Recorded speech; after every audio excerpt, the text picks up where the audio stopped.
La resurrección de Cristo es el evento culminante de la historia de la salvación. No es un milagro aislado, sino la confirmación divina de la obra redentora de Jesús y el fundamento de la vida cristiana. Acerca de la resurrección de Cristo quiero enseñarle 9 verdades y algunas implicaciones prácticas. Y esta es la primera verdad. La resurrección de Cristo no es una metáfora espiritual ni una invención mítica. Regresen conmigo a 1 Corintios 15, pero esta vez leamos los versículos 3 hasta el 8. Porque ante todo les transmití a ustedes lo mismo que recibí, que Cristo murió por nuestros pecados según las Escrituras, que fue sepultado y que resucitó al tercer día según las Escrituras, que se apareció a Cefas y luego a los 12, después se apareció a más de 500 hermanos a la vez, la mayoría de los cuales vive todavía, aunque algunos han muerto. Luego se apareció a Santiago, más tarde a todos los apóstoles y por último, como a uno nacido fuera de tiempo, se me apareció a mí. Este texto destaca varios elementos históricos, varios elementos que nos indican que la resurrección de Cristo fue un hecho fáctico, fue un hecho histórico. Y este es el primer elemento. Jesús fue realmente sepultado. Eso implica que la muerte de Jesús fue real. Resucitó al tercer día, una afirmación concreta de tiempo. Se apareció a testigos oculares específicos y numerosos, muchos de los cuales estaban vivos cuando Pablo escribió este texto. Así que lo que Pablo está diciendo es: les invito a verificarlo. No podemos olvidar que en el primer sermón cristiano, quizás a unos 50 días de haber resucitado el Señor, lo que dice Pedro es que él y los apóstoles son testigos de la resurrección. Y eso invita también a la verificación. Y no podemos olvidar que el cuerpo de Jesús estaba bajo la custodia de soldados romanos, bajo la custodia de las autoridades judías, y que una inmensa roca cubría la cueva donde fue puesto, la sepultura donde su cuerpo yacía. Y sus discípulos habían muerto, habían huido muertos de miedo, estaban realmente espantados y con toda razón, luego de ver la tortura que sufrió su Señor. Así que realmente es increíble pensar que estos frágiles hombres sin influencia, sin poder militar, político o financiero, pudieran tomar el cuerpo de Jesús. Y como el cuerpo de Jesús estaba bajo la custodia de las autoridades romanas, esa aseveración de Pedro en el primer sermón cristiano y la que vemos continuamente en el libro de los Hechos nos indica que las autoridades tenían, si ellos tuvieran el cuerpo de Jesús, toda la potestad para desmentirlos. Pero la tumba estaba vacía. Así que lo que está haciendo el apóstol Pedro, escribiendo a estos gentiles de la ciudad de Corinto, es decir, diciéndole: pueden verificarlo. Incluso Pablo, un perseguidor de la iglesia, un terrorista religioso, afirmó haberlo visto resucitado.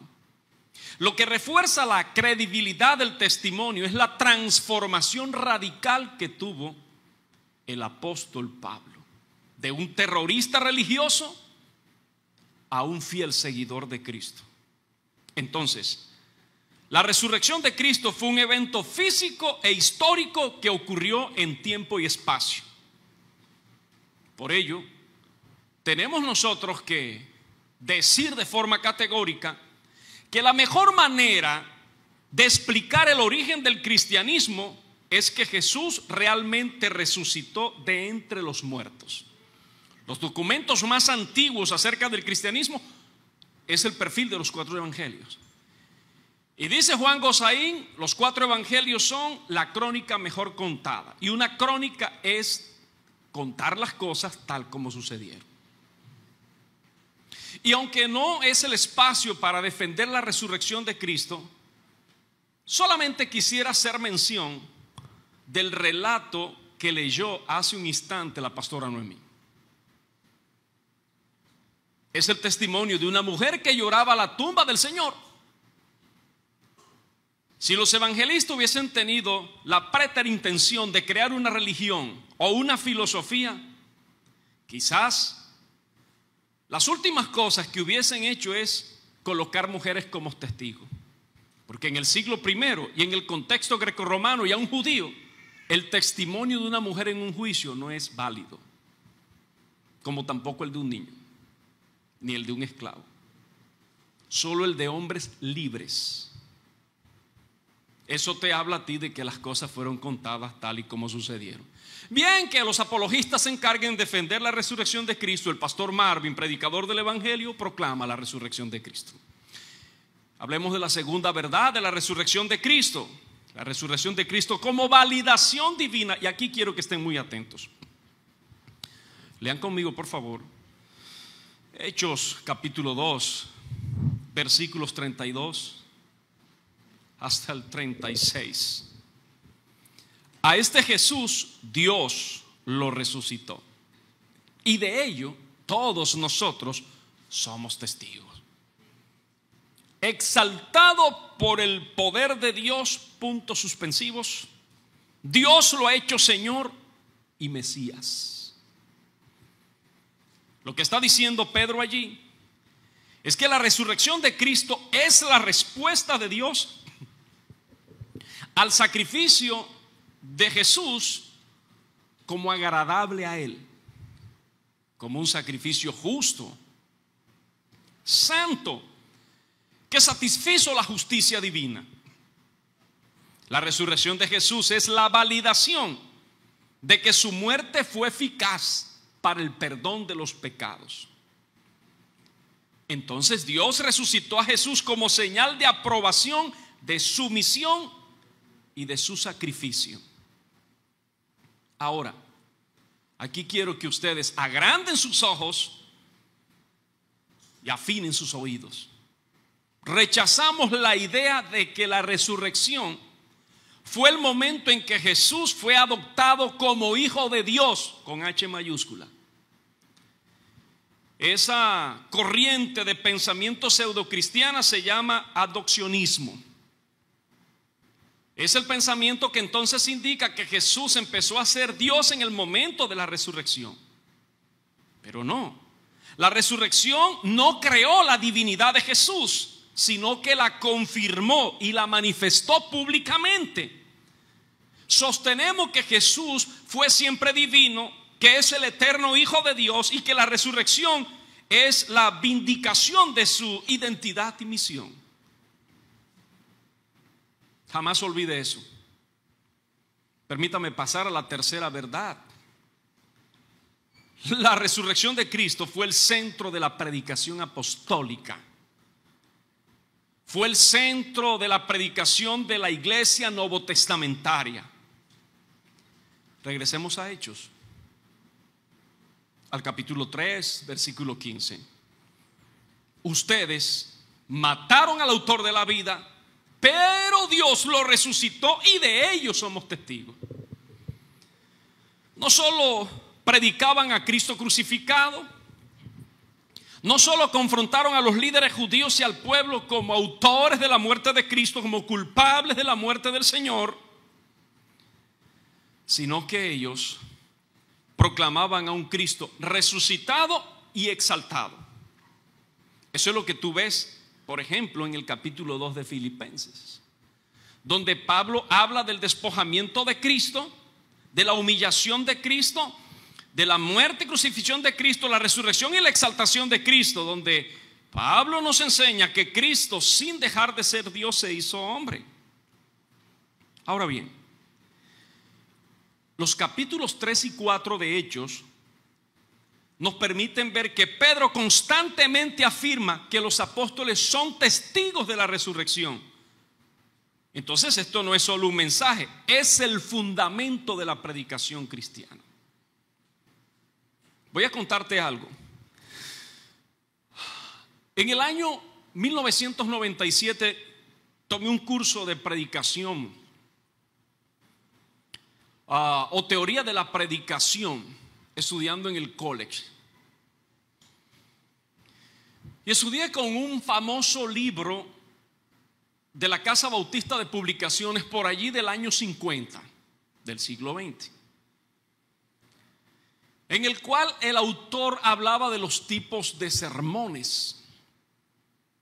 Y en esa teoría de la predicación el autor decía que hay sermones temáticos, textuales, expositivos, y que dentro de esos sermones expositivos, que es explicar y aplicar el texto textual, es derivar los puntos de un solo texto, pero tienes amplitud para argumentar otras ideas, y temático, entonces mira los temas paralelos que hacen mención de un mismo asunto y entonces predica.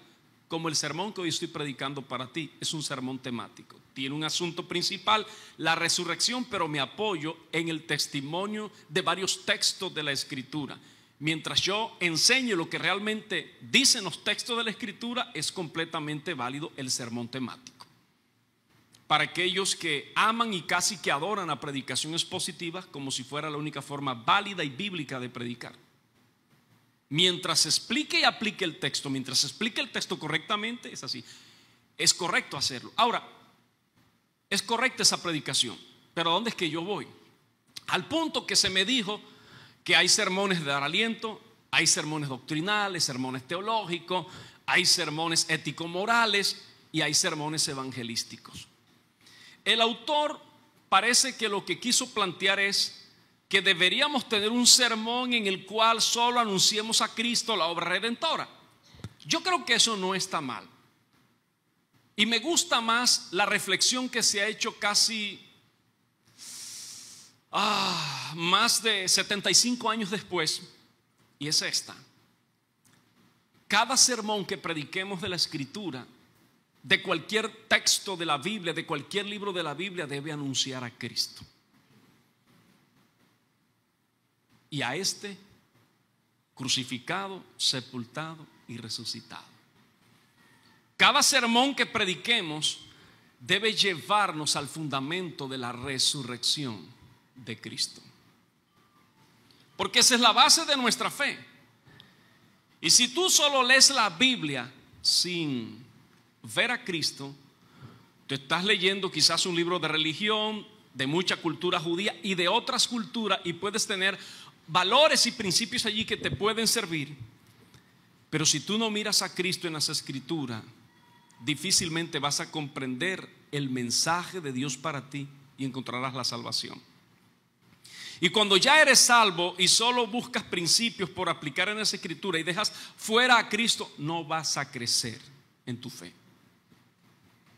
Entonces, esta tercera verdad acerca de la resurrección de Cristo nos dice que ese es el fundamento de la predicación cristiana. Y por ende entonces es el fundamento de la práctica de la vida cristiana. Permítame hablar de una cuarta verdad: la resurrección de Cristo como esperanza escatológica. No quiero ofender la inteligencia de muchos entendidos en los temas teológicos, pero en comunicación no debemos dejar supuestos. Por lo tanto, debo decir que es eso de escatología. Entonces es un término griego traducido hacia el español, compuesto por dos palabras. El primer término es escatos, que significa último, y el segundo es uno que ustedes conocen siempre, que habla de tratado, de estudio, de investigación o algo así. Así que desde el punto de vista de la teología cristiana, la escatología es el estudio de los eventos futuros, de las cosas futuras. Y la resurrección de Cristo nos hace pensar en las cosas futuras. y nos dice que es la esperanza del futuro. La resurrección de Cristo no nos deja en la incertidumbre. ¿Qué pasará mañana? No, sabemos qué pasará mañana en esencia. Y yo quiero leer solo 2 textos que escribió el apóstol San Pablo. Están en primera los Tesalonicenses capítulo 4, y me refiero al versículo 14 y al versículo 16. Leamos por favor. Si creemos que Jesús murió y resucitó, fíjate el razonamiento de Pablo, así también Dios resucitará con Jesús a los que han muerto en unión con Él. Y luego dice el versículo 16: el Señor mismo descenderá del cielo con voz de mando, con voz de arcángel y con trompeta de Dios, y los muertos en Cristo resucitarán primero. Y antes de decirte la explicación teológica, permíteme llevarte al tema más práctico. Esos seres amados nuestros que murieron unidos a Cristo, que creyeron en el Señor, que por su gracia fueron salvados, algún día resucitarán. Su cuerpo mortal volverá a vivir, porque su alma sigue viviendo.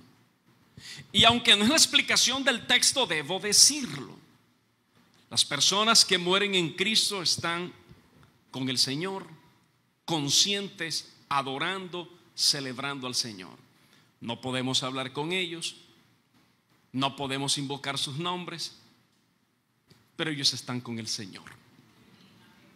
Y lo que dice el apóstol Pablo acá es que los que murieron en Cristo resucitarán primero. Es decir, esto me está diciendo lo siguiente: la muerte no es el fin, ni para el incrédulo ni para el creyente, pero sobre todo para el creyente, porque me está diciendo que resucitarán. Y que si la resurrección de Cristo es un hecho histórico, es un hecho fáctico, es un hecho real, así como Él resucitó, nosotros también resucitaremos. Entonces la muerte no acaba con nosotros de ninguna forma. Pero me llama la atención que dice: los muertos en Cristo resucitarán primero. Eso quiere decir que los que no murieron en Cristo también resucitarán. Ahora, ¿cuál es el destino de los que resucitarán después de los que resuciten primero? La separación eterna de Dios. Pero los que han muerto unidos a Cristo resucitarán primero para celebrar su nombre, para ser enseñados por siempre por el Señor, para seguir sirviendo al Señor. Entonces, la resurrección de Cristo garantiza la resurrección futura de todos nosotros. Y ese es el fundamento de la esperanza cristiana, que la resurrección de Cristo es la esperanza, es la prenda segura de que los que están en Cristo no quedarán muertos. Así que cuando yo pienso en esto, estoy pensando en mis seres queridos que han partido con el Señor. Yo los voy a ver. Yo voy a ver a los miembros de esta iglesia que han partido con el Señor. Esta esperanza solo la puede tener el que ha sido cambiado por el Cristo resucitado. Ahora, si nosotros pensáramos en que el cielo es mejor, como dice el apóstol Pablo, porque él dice: es muchísimo mejor estar con Cristo, nosotros le tendríamos menos miedo a la muerte. Nosotros anhelaríamos estar con nuestros seres queridos que han partido, les extrañaríamos, pero no estaríamos con el corazón arrugado, porque sabemos que están mejor. Así dice Pablo: estar con Cristo es muchísimo mejor, mejor que lo mejor de esta tierra. Entonces, que el Señor hoy fortalezca nuestra fe, y en el aquí y el ahora, en el todavía no, en este paréntesis en el cual vivimos, sepamos que es breve, seamos excelentes, seamos siervos fieles del Señor, hagamos lo mejor para que los demás conozcan el amor del Señor. Hagámosle la mejor vida posible, pero no nos amañemos mucho acá, porque este es un mientras tanto. Pasaremos la eternidad con el Señor. Yo sé que este tipo de reflexiones le interesa muy poco a aquel que está solo pensando en la belleza de su rostro y complicado porque tiene patas de gallina. Pero le voy a decir una cosa: tu cuerpo se va desgastando, hagas lo que hagas, comas lo que comas. Lo que tienes es que envejecer bien, fuerte, saludable. Y si Dios te permite una enfermedad, saber que tu cuerpo será glorificado como el del Señor. Y de eso te hablaré más tarde. Ahora, estoy yo pensando en este momento en una tradición que se ha perdido en esta ciudad de Valledupar. Y es que cuando las personas morían, llevaban sus cuerpos, sus restos mortales a la sala de la casa. Y recuerdo que eso era bastante extenso. A veces 3 días largos y cosas así. Y la gente hacía todo tipo de cosas extrañas y golpeaba a estos y hacían rezos y cosas. Pero me acuerdo de uno de los lamentos de ciertas mujeres que llegaban a llorar aún sin el muerto ser su pariente, y decían una cosa como esto: te acabaste, Cabo Evela. Y yo de niño y de adolescente no podía entender qué es eso de te acabaste, Cabo Evela. Hoy día, después de investigar minuciosamente, descubro que las velas se van apagando, se van acabando hasta que queda un cabito. Entonces, y no voy a decir lo que decían las mujeres de La Guajira: me se fuiste, Juan, me se fuiste. Bueno, todas esas cosas para decir que la gente no fue enseñada en el Evangelio del Señor, que sus lamentos hubiesen sido de otra manera. Nos duele tu partida, pero te veremos. Pensemos en la quinta verdad: la resurrección de Cristo y el Espíritu Santo. Leamos Romanos 8, versículo 11. Alguna vez lo dije en una predicación que hice sobre Romanos capítulo 8. Escuchen lo siguiente: es el capítulo de la Biblia que más habla acerca del Espíritu Santo. Yo sé que a usted le encanta y sabemos que a los que aman a Dios todas las cosas trabajan para nuestro bien. Pero le voy a decir una cosa: eso no es posible sin la persona y el poder del Espíritu Santo. Y bueno, y el versículo 11 de Romanos 8 sobre nuestro tema en cuestión dice: y si el espíritu de aquel que levantó a Jesús de entre los muertos vive en ustedes, el mismo que levantó a Cristo de entre los muertos también dará vida a sus cuerpos mortales por medio de su espíritu que vive en ustedes. Palabras más, palabras menos, lo que Pablo dice es esto: el Espíritu Santo que levantó a Jesús de entre los muertos ahora vive en tu corazón y te capacita para una vida de victoria sobre el pecado. Y eso me llena de esperanza con mis luchas pecaminosas. Eso me llena de esperanza porque me dice que ese poder del Espíritu que levantó a Jesús de entre los muertos me va a levantar a mí sobre mis fallos, sobre mis pecados, sobre mis errores. Eso me va a decir a mí que yo nunca debo bajar los brazos y decir: estoy acabado, soy un miserable. No, eres un hijo de Dios, eres lleno de la gracia del Señor y debes entender que hay esperanza para que vivamos en rectitud, en justicia, en integridad. Porque el Espíritu que levantó a Cristo, que es el Espíritu Santo, vive en tu corazón. Y si ese poder se manifestó resucitando a Jesús, Él va a levantar nuestra fe siempre y nos va a permitir vivir a la altura del llamamiento santo que Él nos ha hecho. Consideremos la sexta verdad: la resurrección de Cristo y la continuidad del cuerpo resucitado. Puedes leer conmigo Filipenses 3, versículo 21. Sabes, estuve tentado a que leyeras conmigo 1 Corintios 15 hasta el versículo 44, más o menos desde el 40, pero dije, son tantos textos, aunque soporté la tentación de no hacértelo leer, pensando en que probablemente muchos de los que están aquí no van a leer la Biblia esta semana, sino que dedicarán todo su tiempo a Instagram y a otras cosas.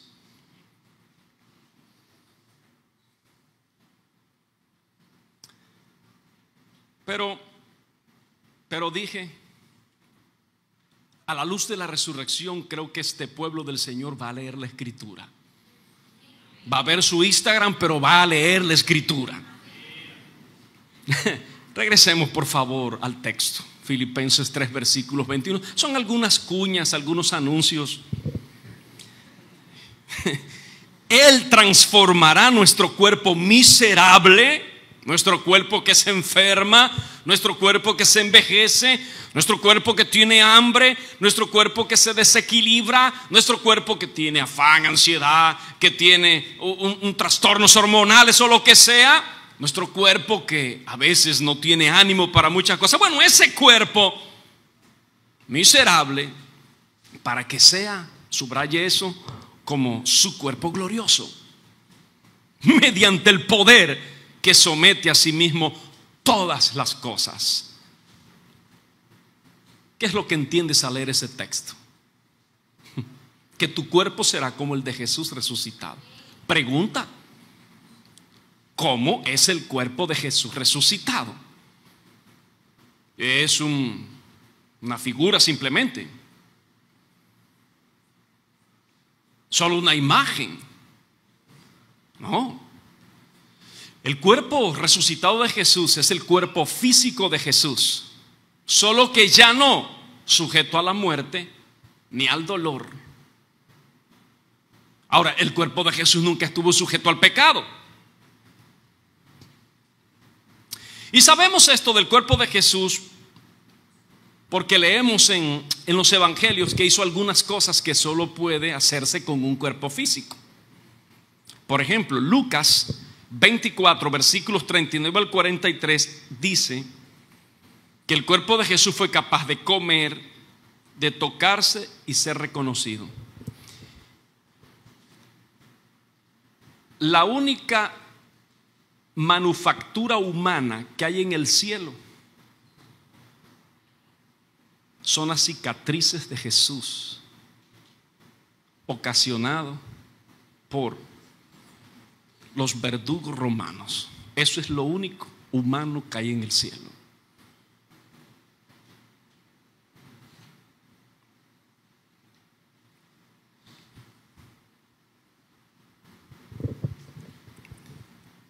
Es lo único que mandamos allá.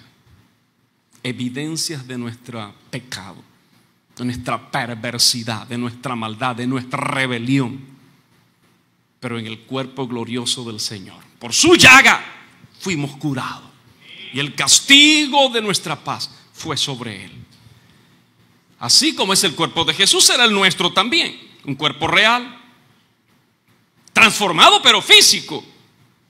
Y eso a mí me permite argumentar que la salvación es un asunto integral, que es un asunto completo, que no se trata solo de la salvación del alma, sino también de la salvación del cuerpo, de la transformación del cuerpo.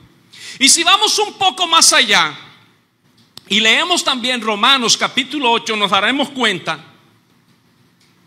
que la creación será restaurada. Nos daremos cuenta que la redención incluye la creación mismo. Hay un famoso libro de cosmovisión cristiana llamada La creación recuperada. Fantástico enfoque. Y así es. Pero la resurrección de Cristo me dice que este cuerpo que yo tengo va a continuar, solo que mejor. No habrá llanto, no habrá dolor, no habrá angustia ni depresión. No vas a pelear con tu nariz ni con tus orejas. Vas a celebrar el cuerpo que el Señor te ha dado. Esto es fantástico. ¿Quiere chequear conmigo la séptima verdad, por favor? La resurrección de Cristo redefine el poder y el señorío. Es decir, la resurrección de Cristo redefine el concepto de liderazgo. ¿Cuál era el concepto de liderazgo? Bueno, cuando uno escucha a Jesús hablar de los políticos es una cosa que para los pelos. Porque Jesús dice, ellos son quienes los oprimen, quienes los engañan y quienes derrochan el dinero de los impuestos. Eso dice Jesús.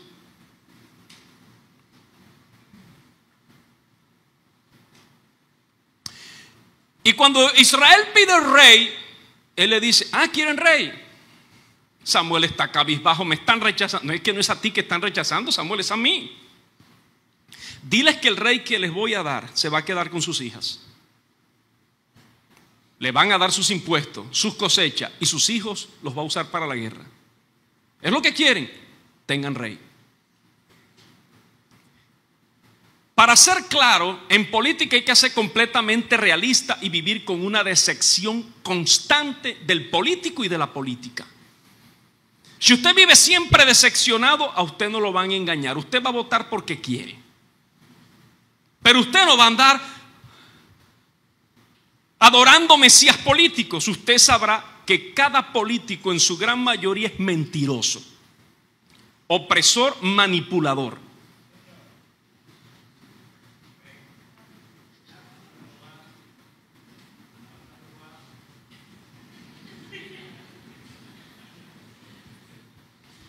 Pastor, hay buenos, sí, hay buenos, claro que hay buenos. Pero el ejercicio práctico de la política son excesivas expectativas que no se cumplen.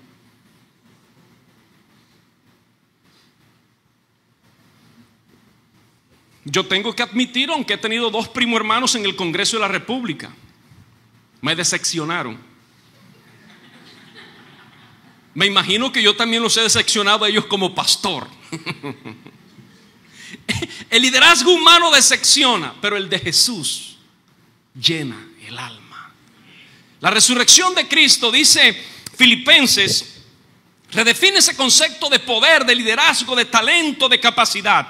¿Quieres leerlo conmigo? Y es que cuando Pablo escribe esto y cuando Cristo resucita, está en su apogeo el imperio romano. Vamos a leer Filipenses 2, versículos 8 al 11. Al manifestarse como hombre, se humilló a sí mismo y se hizo obediente hasta la muerte, y muerte de cruz. Por eso Dios lo exaltó hasta lo sumo y le otorgó el nombre que está sobre todo nombre, para que ante el nombre de Jesús se doble toda rodilla en el cielo y en la tierra y debajo de la tierra, y toda lengua confiese que Jesucristo es el Señor, que Jesucristo es Dios, para la gloria de Dios Padre.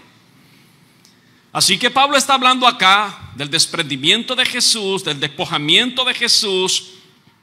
Se hace hombre sin dejar de ser Dios, se humilla hasta lo sumo, muere como un esclavo, muere como el peor de los pecadores, sufre el peor de los castigos públicamente, y entonces resucita. Es exaltado por el Señor. Eso entonces redefine el concepto de poder, diciéndonos que el poder debe ser servicio y amor sacrificial. Nos dice entonces que el liderazgo debe ser un liderazgo de servicio, y que si tú tienes poder, si tú tienes talento, si tú tienes conocimiento, si tú tienes dinero, es para servir.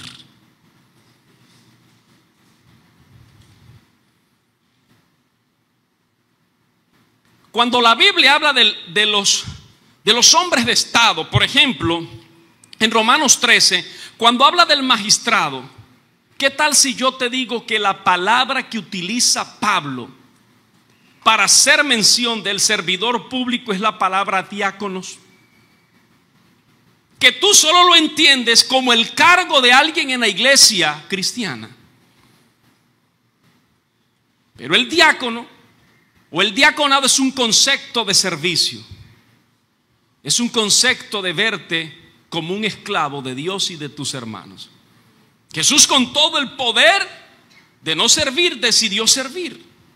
Así que la resurrección de Cristo me dice a mí que donde sea que Dios te ha puesto es para que sirvas. No puedes oprimir a tu esposa. Mujer, no puedes aprovecharte de tu marido cristiano y manipularlo, ni chantajearlo.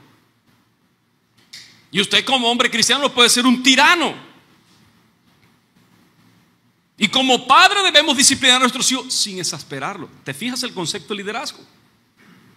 Es un concepto de construir, de ayudar. Sea quien sea, donde ejerza su liderazgo, si miente, si engaña, si manipula, no se parece a Cristo. Miremos la octava verdad después de este séptimo punto tensionante. Respire profundo y le digo la octava verdad. La resurrección de Cristo inaugura la nueva creación. ¿Quiere leer conmigo? 1 Corintios 15, versículos 20 al 23.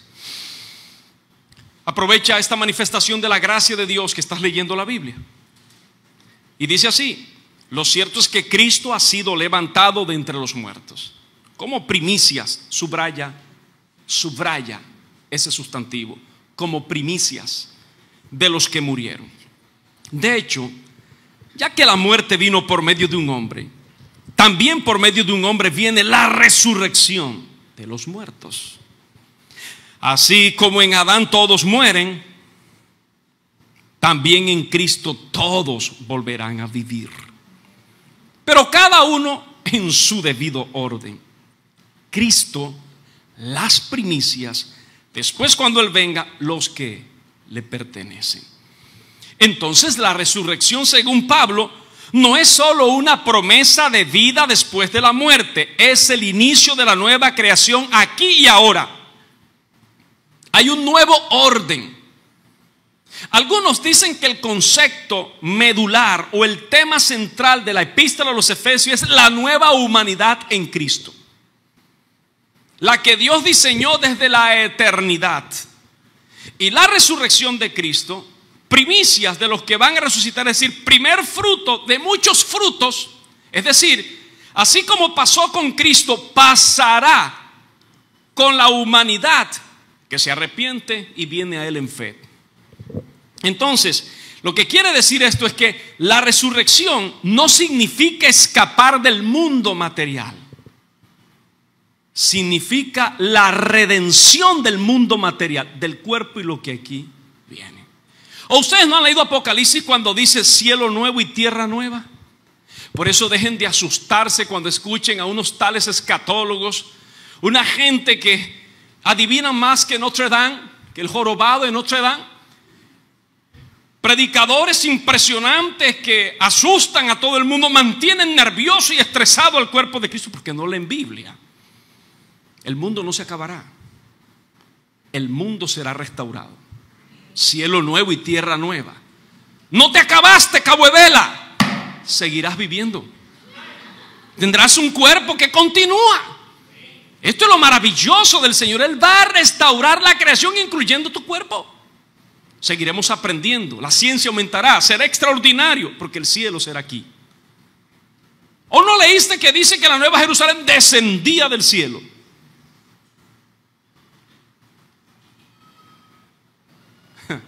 Esto a mí me encanta.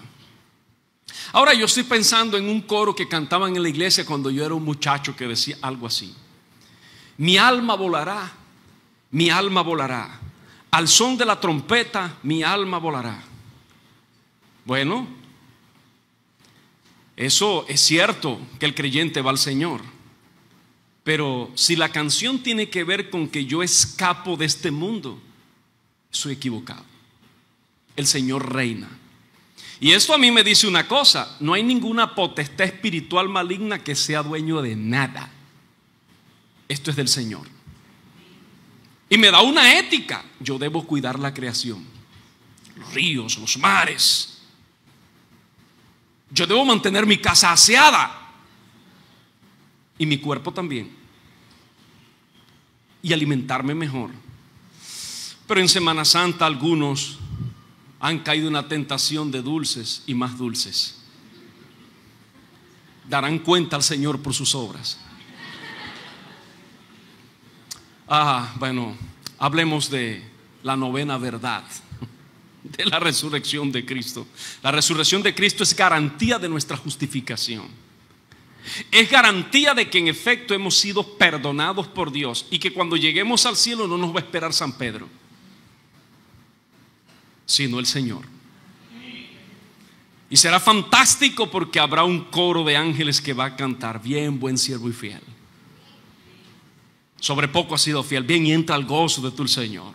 Y dice más Lucado que habrá un aplauso en el cielo, no por lo que tú hiciste, sino por lo que hizo el Señor, por la obra de Cristo. Solo leamos un texto, por favor. Romanos 4:25 dice: Él fue entregado a la muerte por nuestros pecados y resucitó para nuestra justificación. ¿Qué es la justificación? Que la justicia de Cristo te es imputada. ¿Qué es la justificación? Que Dios dice que ahora eres justo por la fe.